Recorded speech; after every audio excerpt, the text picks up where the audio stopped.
To access the NHI Road Safety Module 3.0, first log in using your contact details. You will then receive an OTP on your registered mobile number. Enter the OTP to proceed. Once verified, you will be redirected to the NHI 3.0 homepage. After that, just click on Safety Audits. Here, you can view the total orders, the audits that are scheduled, in progress, or under review, as well as the number of audits that have been viewed.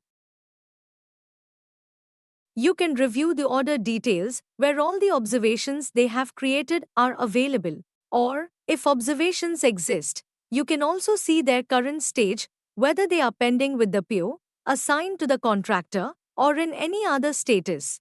You can also check the overall status of the audit.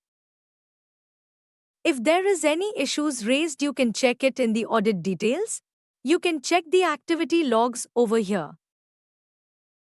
All the details are here. You can view all the observations here. If you want to take action on any observation, for example, if you're logged in as PD, you will see the option to forward it to the row. If a user logs in using AE credentials, they will see the option to forward the observation to the PO. Here, you will find the option to assign the observation to the contractor. You can review all the related details in this section and take any necessary action based on the information available. This allows you to manage the workflow efficiently by ensuring each observation is directed to the appropriate party for timely resolution.